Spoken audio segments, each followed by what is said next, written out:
Today the topic which we have to discuss is structure analysis, basic concept of structure analysis. That what is structure analysis?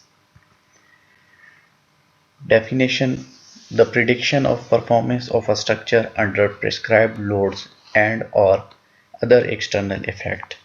Structure analysis की definition है कि predict करना performance of a structure, किसी भी structure की performance under loading, किसी भी structure पे अगर लोड लग रहा है तो उसके अगेंस्ट जो उसकी परफॉर्मेंस होगी, इसे कहते हैं स्ट्रक्चर एनालिसिस.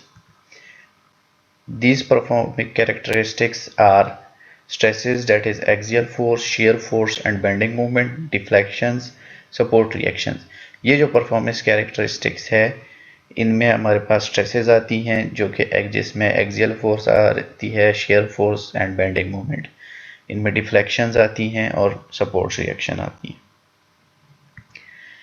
ये एक पिक्टोरियल एक्सप्लेनेशन है स्ट्रक्चर एनालिसिस की.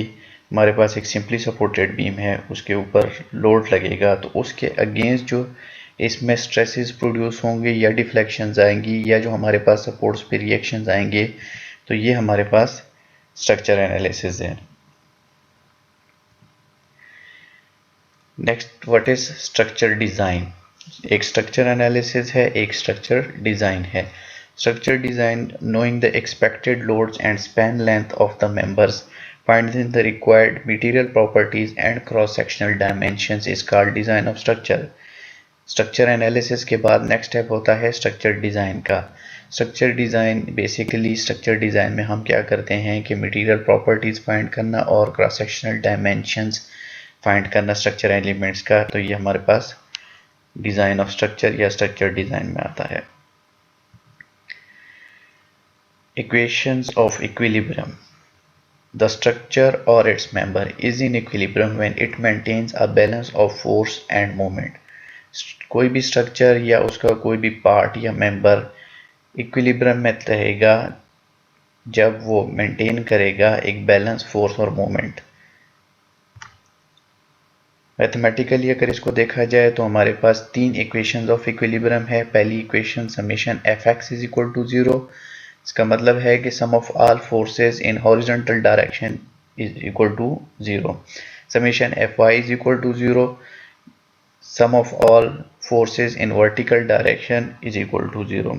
And summation of moment is equal to 0.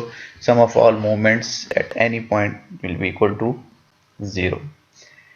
Sign convention अगर देखें तो हम समेशन fx के लिए राइटवर्ड पॉजिटिव लेते हैं, समेशन fy के लिए अपवर्ड डायरेक्शन में पॉजिटिव लेते हैं और समेशन ऑफ मूवमेंट के लिए एंटी क्लॉकवाइज को हम पॉजिटिव लेते हैं.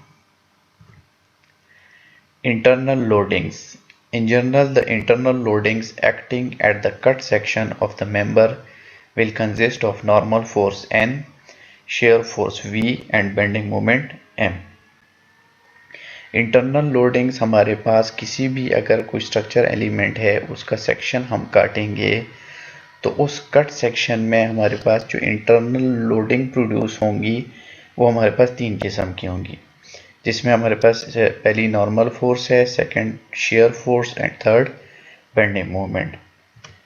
लेट्स सपोज ये हमारे पास कोई भी एक सेक्शन कटेड है तो इसमें जो हमारे पास इंटरनल लोडिंग्स प्रोड्यूस होगी तो वो हमारे पास नॉर्मल फोर्स n प्रोड्यूस होगी, शेयर फोर्स p प्रोड्यूस होगी और बेंडिंग मोमेंट m प्रोड्यूस होगी. फिर भी अगर आपका कोई क्वेश्चन है तो आप कमेंट में भी पूछ सकते हैं, और इसके अलावा भी अगर आपको किसी भी टॉपिक में कोई प्रॉब्लम है या कोई मसला है तो आप कमेंट में पूछ सकते हैं. इंशाल्लाह उसको आगे पर डिस्कस करेंगे.